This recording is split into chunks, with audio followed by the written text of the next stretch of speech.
I'm Gabriela Fresquez, and this is Radar 2020. Obviously, we have to talk about the long-awaited national event on everybody's minds. Halloween 2020.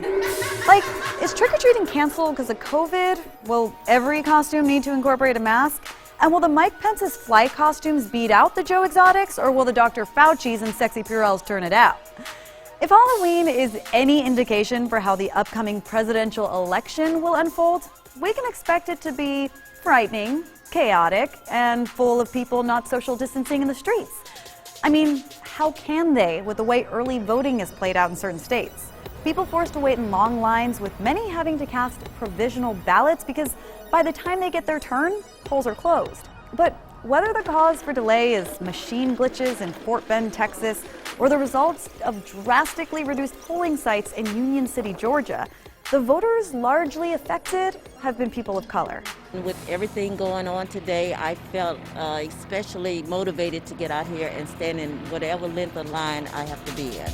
Between the pandemic, a flailing economy, and the question of whether or not thousands could lose their health care if the Affordable Care Act is struck down, there's a lot riding on this election for everyone. The Latinx community in particular, however, has long been called the sleeping giant in terms of its potential to sway the entire thing one way or the other.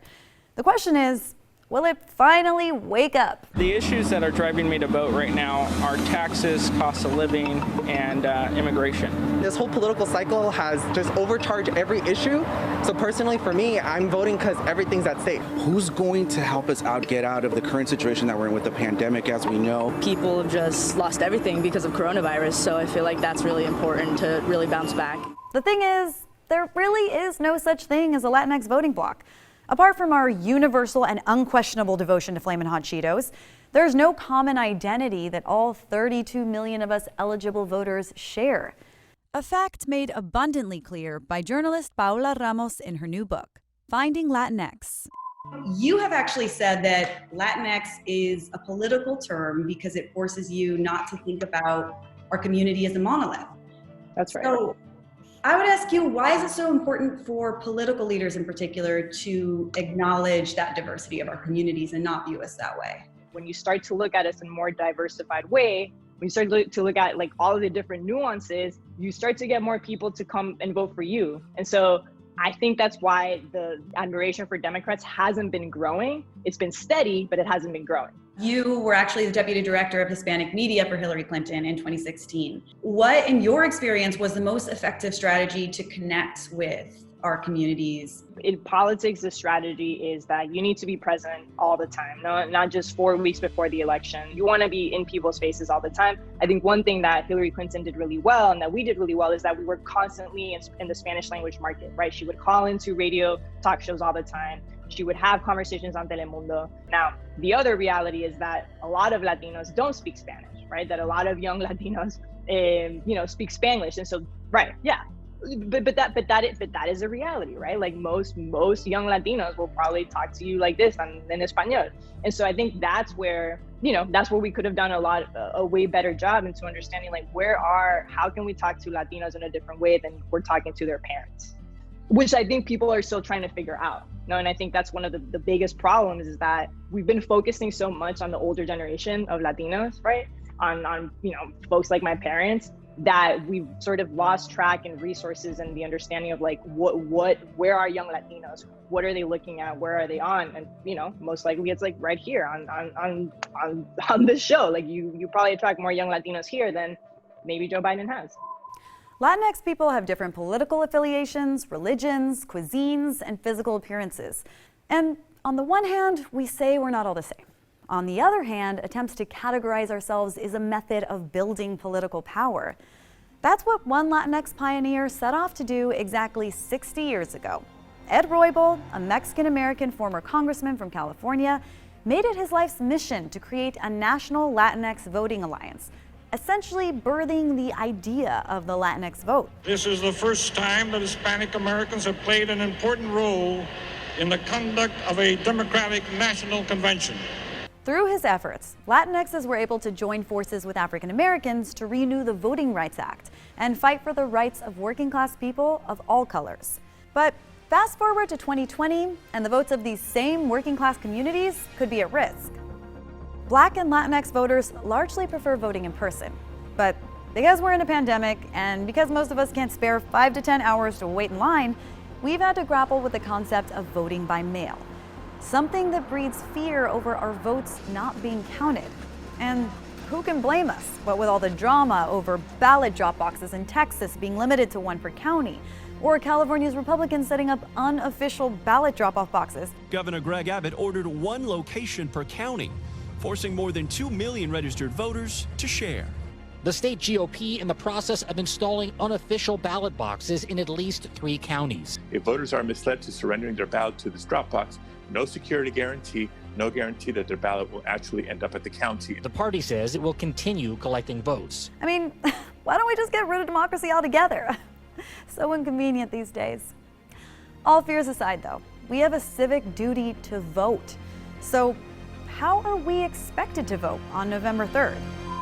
I am about to fill out this ballot because I believe that I owe it to myself, to my loved ones, and even to the future generations to do my part in hopes for a better future. I believe these elections are important, especially for young voters, because we will see the outcomes of these elections for years and generations to come.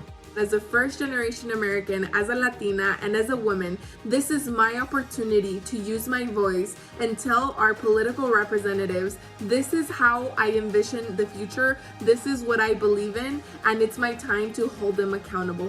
As a member of the LGBTQ+ community, as a survivor of the Pulse shooting, I need to make sure that the people that we elect into positions of power are actually going to be there taking care of our community. I did become a citizen last year after years of not being able to do so, to not make my voice heard. Por fin mi voto cuenta, and I'm voting. And I'm voting for those who can't. I'm voting for mi mamá, mi papá, and thousands of other immigrants who don't have the right to vote. While Latinx voters in the U.S. historically lean Democratic, the way we vote is often impacted by whether or not we were raised in the U.S., generational factors, or by our country of origin and the experiences we or our families had there. It can get complicated. If your grandfather knew that you are a fully loaded, Democrat, he will, go crazy.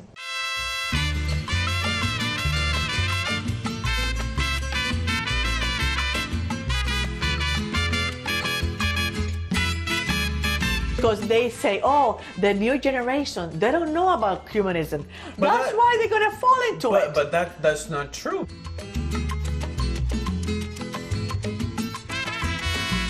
When they think about Democrats, they think about, oh my God, they open for socialism. If you tell them, oh, free education and free this and free that, for them it's like another Fidel Castro.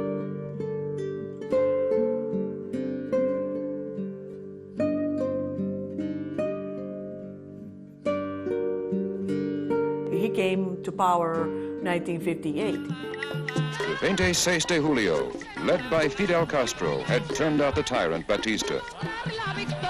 To the Cuban people and to the admiring world, there could be no better way to start the new year.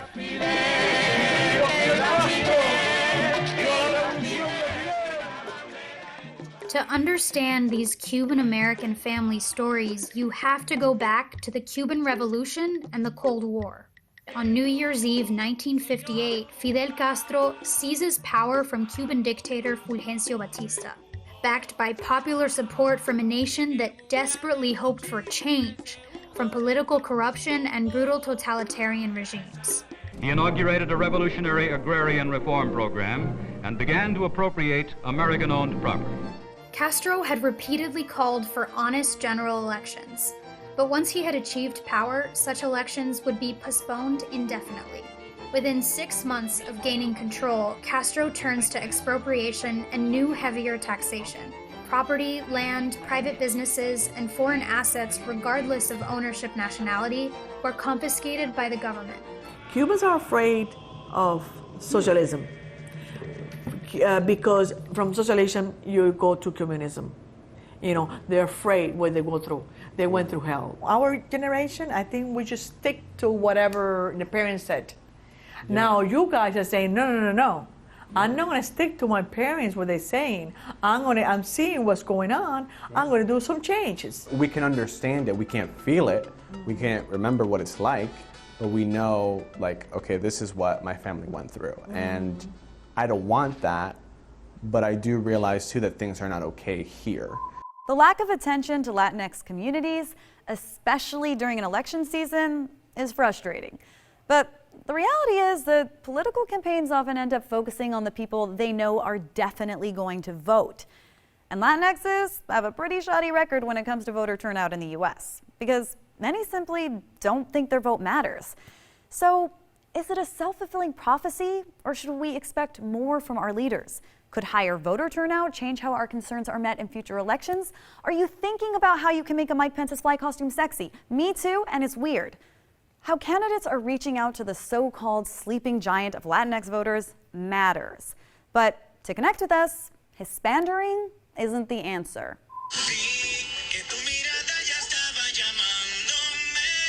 There you go. Dance a little bit, Joe. Come on. I'll show you, brother.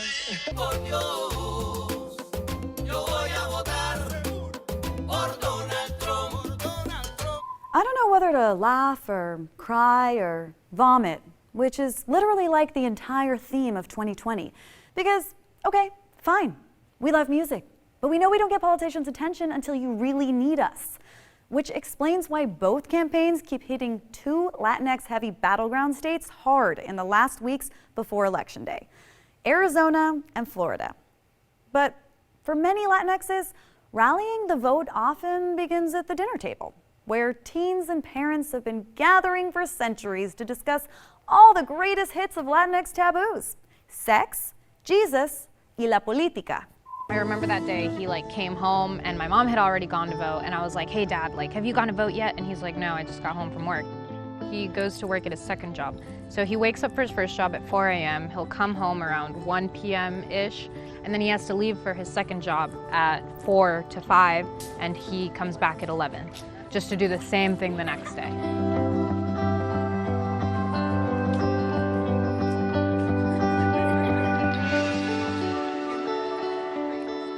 ¿En realidad piensas que tu voto no importa? ¿Por qué no votaste la última vez? ¿Sabes lo que pasó? Que aquella vez estaba muy ocupado, con exceso de trabajo, y cayó un día en que estaba yo muy cansado y en realidad sí, me arrepiento de no haberlo hecho. El país debería querer que más gente vote, el país debería tratar de empujar a todos que salgan a votar. Como tú dices, tú estabas cansado del trabajo y tenías que trabajar de nuevo en la noche, y tenías 2 horas para descansar y no ibas a sacrificar esas 2 horas a pararte en una fila larga. Y eso no es correcto. Es como que no quisieran que votemos. I mean, I personally think that voting should be a federal holiday.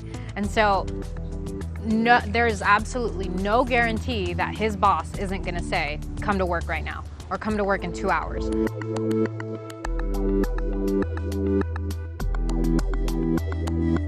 ¿Vas a votar este otoño, pa?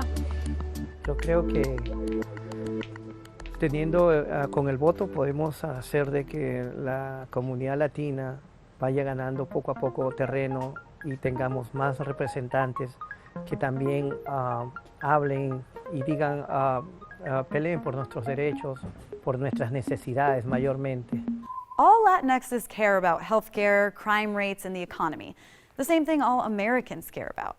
And economic struggle for many Latinxs in the US includes the effects of gentrification, aka what happens when rich white hipsters move into black and brown neighborhoods and open too many gluten-free artisanal donut shops.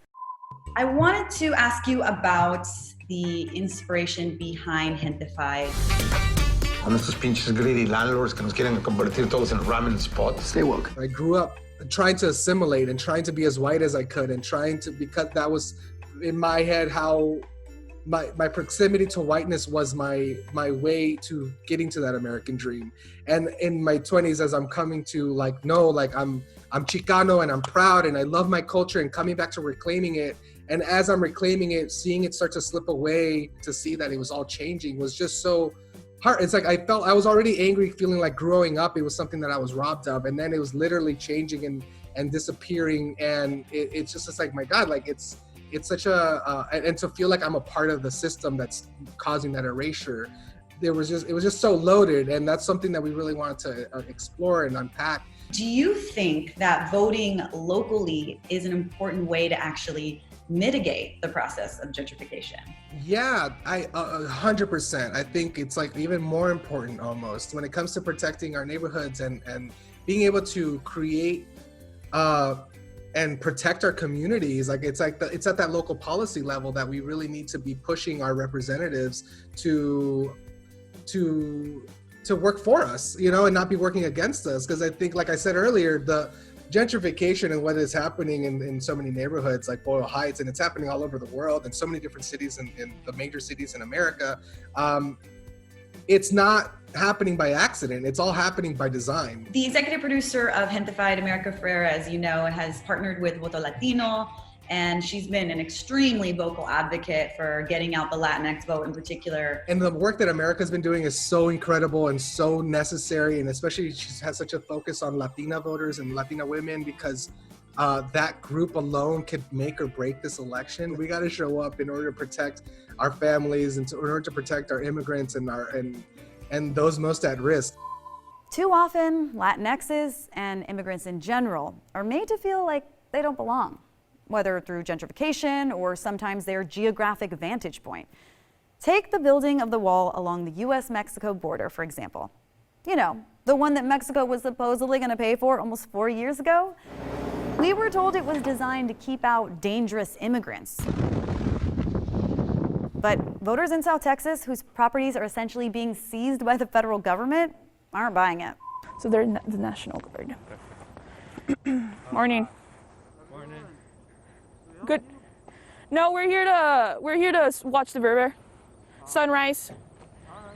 When I was younger, I would come here and, with my father, enjoy the sunset or the sunrise, or just be here. You know, as you could tell, it's just not as comfortable to be around the river. According to the plans, a border wall will run through this area.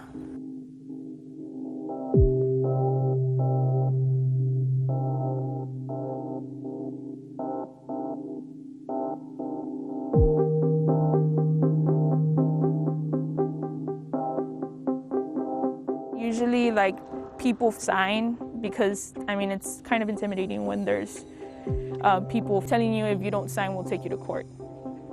And so that happens very often. But we have some people that will say, I'm not going to sign, and you'll have to take me to court. And if having to involuntarily sell your land to the federal government sounds undemocratic, think about how absurd it would be for an American citizen to be denied the right to vote. If you're a convicted felon, depending on what state you live in, that is your current reality. And you know who else can relate? Every citizen of Puerto Rico. La Isla del Encanto, or the Island of Enchantment, as Puerto Rico is popularly known, is home to over 3 million Spanish-speaking U.S. citizens, all of whom cannot vote in presidential elections. And they're not alone. The rule that applies to them and to the other 4 U.S. territories is that if they wish to have a say in who gets elected president, they must move to the mainland. Despite that, presidential campaigns are still courting them. We're awarding $13 billion to permanently repair and replace thousands of miles of transmission and distribution lines that should have been done many years ago. I'm the best thing that ever happened to Puerto Rico. I'm running to be president of all America, including 3 million American citizens living in Puerto Rico. I'm not going to steal the money that desperately needed to reconstruct the island in order to build a wall. The fact is, never have presidential campaigns targeted islanders so intensely in the hopes they'll influence the nearly 6 million people of Puerto Rican descent that live in the U.S. Los puertorriqueños en Estados Unidos tienen la voz que nosotros no tenemos en Puerto Rico para decidir ciertas cosas que nosotros necesitamos acá. President Trump recently secured an endorsement from Puerto Rico's governor. Meanwhile, Puerto Rico's biggest newspaper, El Nuevo Día, endorsed the presidential candidate for the first time ever, asking its mainland readers to vote for Biden. No podemos ser demócratas, eso estaría en contra a lo que nosotros creemos. Somos pro vida, creemos en el progreso. Los dos tienen buenas intenciones, lo que pasa es que hay uno de los dos que pues insinuó vender a Puerto Rico. Puerto Rico's future, though, is on the island's ballot this November, in the form of a controversial referendum over statehood.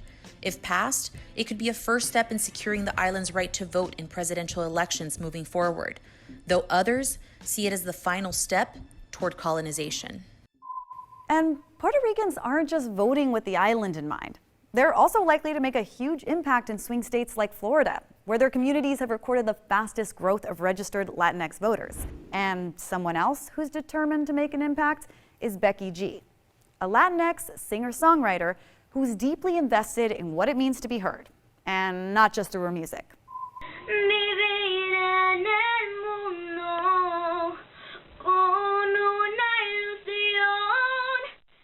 To be Latina, to be Mexican American, exactly. I mean, it means everything to me. It's literally why I am who I am today.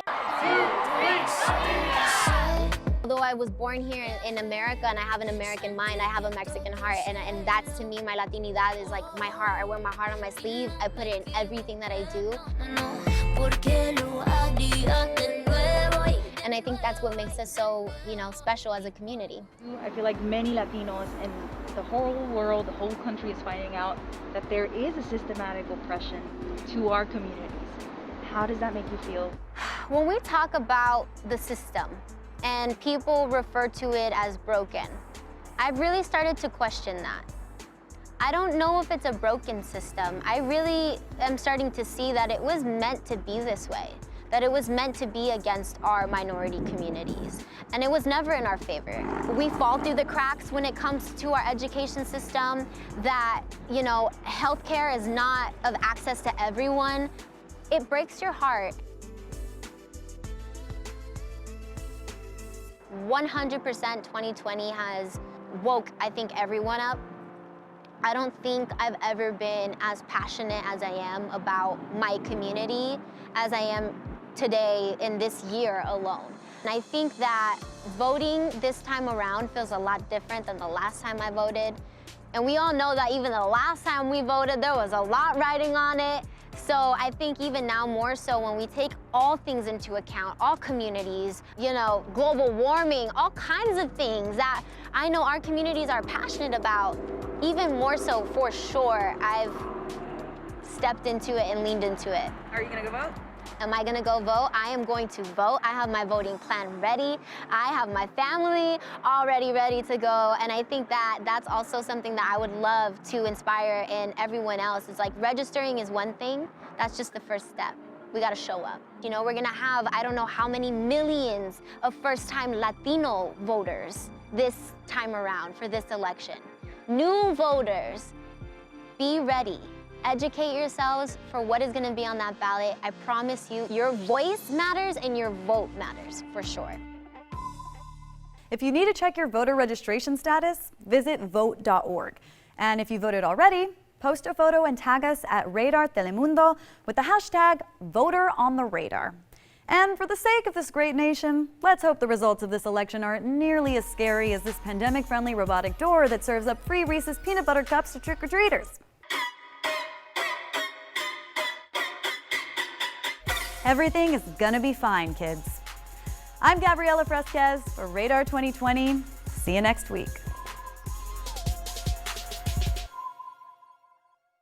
Thanks for watching Radar 2020. Please like, subscribe, and comment down below, and let us know what issues are important to you. But only the important ones, because the frivolous ones are like so 2019.